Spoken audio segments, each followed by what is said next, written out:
So in example 1, they are asking us to differentiate the following function. I noticed that this is a product of two simpler functions, x of x squared and sine of x. So I'm going to apply the product rule to take the derivative of this. Just be mindful that just because it says multiplication doesn't mean that you're going to apply the product rule, as you may have seen in a previous video.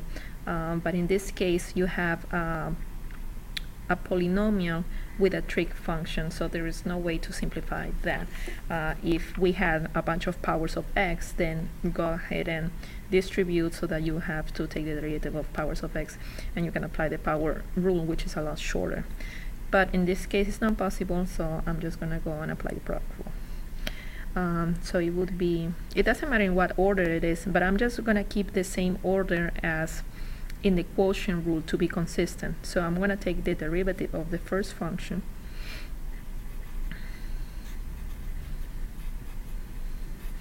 times the second function plus the first function times the derivative of the second function respect to x.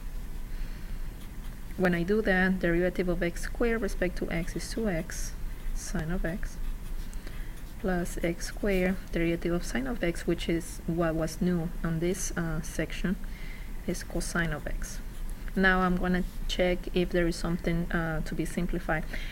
I'm looking to see if I have maybe a sine squared plus cosine squared to apply the Pythagorean identity, and I don't have that. I don't have any denominators. The only thing that I could do maybe is to factor out an x, and it's not that it's a requirement, but if you were to do a multiple choice on a question like this, you may not see an expression like this. You may see its equivalent, which will be fine, just so you know these two are the same. But the problem can just end here, and that's not an issue.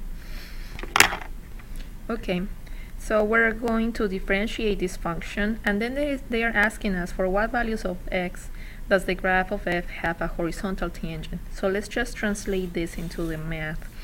Horizontal tangent means the tangent looks like this, means that the slope is 0. So since the slope of the tangent line to a function is the derivative, that means I want to know when f prime is 0. So after I find what f prime is, I have to equal it to 0 and then find out what those x's are. It may be 1 or it may be several. So let's find f prime of x. Since I see a quotient, and this quotient, there is no way to simplify it, so I don't have a quotient. There is no other way but to use the quotient rule. So quotient rule says take the derivative of the first one.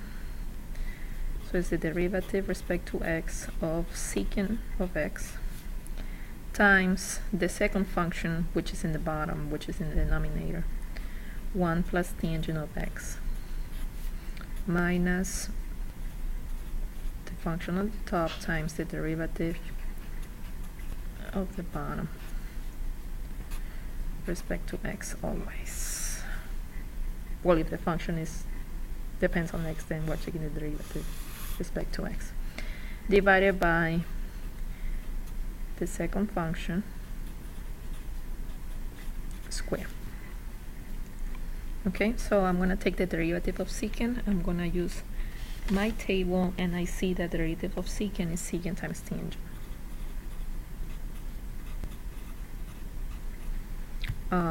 If you do a lot of problems, it will start coming naturally to you, but if it doesn't, still you have to go and memorize those.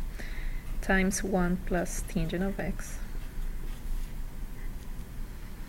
minus secant of x times, now I'm taking the derivative of this, so because it's a sum, I can take the derivative of each individual. So derivative of 1 respect to x is 1.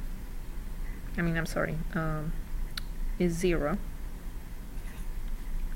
and then the derivative of tangent of x respect to x is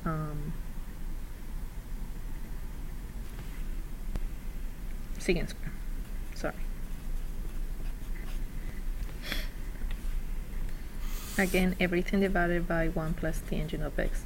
Since this is already factor, I don't want to expand it. Maybe I will have to in some cases, but right now I'm just going to leave it like that. There is no reason to square that yet.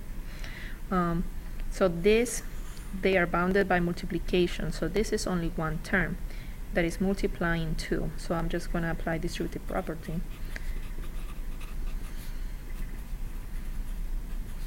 Remember, when I have tangent of x times tangent of x, I have tangent of x squared, but I put the 2 to the tangent. I don't want to put the 2 to the x because that means tangent of x squared, and I don't want to say that. I want to say that is the tangent square minus secant to the third power of x.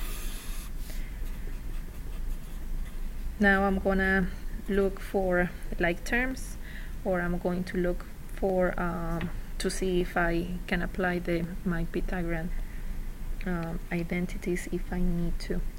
So I noticed that all of them have a secant in common, so I can factor that out. Secant of x, and I have tangent of x plus tangent square of x minus secant square of x.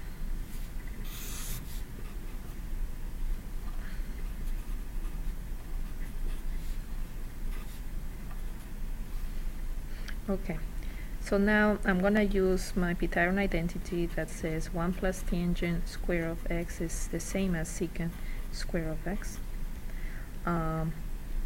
So tangent of x square is secant square of x minus 1. Okay, if I subtract minus 1 on both sides, oops, sorry. This is the Pythagorean identity, so I subtract 1 from both sides, and I notice tangent square is secant square minus 1, so that's what I'm going to replace right here.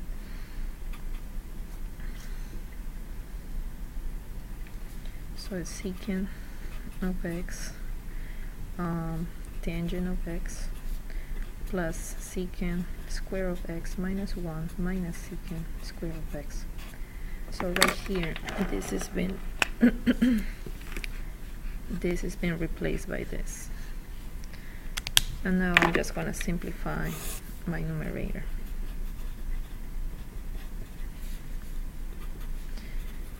Secant of x, these two will cancel out, and I have tangent of x minus 1 over 1 plus tangent of x squared. So we're done with differentiating f, that's the derivative. And now for y values of x, we have a horizontal tangent line, so I just have to make f prime of x worth 0. Now, since this is a fraction, for a fraction to be 0, I just need to worry about the numerator being 0. And then I can apply the zero product rule. Two things that are multiplying gives me 0, so at least one of them has to be 0. Now, secant of x can never be 0, so that leaves us with only one equation to set up. Tangent of x minus 1 equals 0, so the tangent of x equals 1. So x, as you know, is going to be pi over 4, because for this one, the tangent of pi over 4 is 1.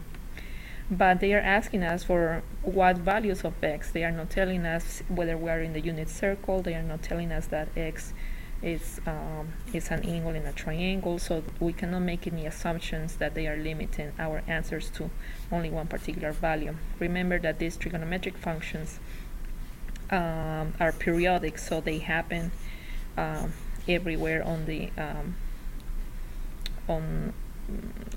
on the coordinate plane, so there's always more than this value. So I don't know if you remember, but the general solution for an equation like this would be this particular solution, and then I'm going to have to add all the multiples of pi, because every time and if you remember in the unit circle, this will be pi over 4, and you know that this has a tangent of 1. So the other one that has tangent of 1 is when I add pi to it. So when I add pi, I have, let me see, 5 pi over 4, and that also has tangent 1. I don't know if we have made the connection before, but the tangent on the unit circle is the same as the slope. So the tangent of this line, or the slope of this, the slope of this line is 1.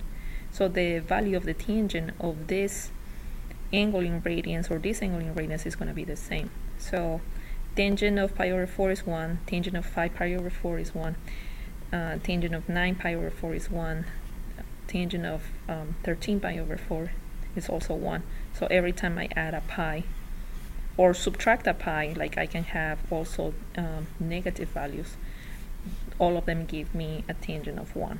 So pi over 4 plus n pi, where n is any integer that you want.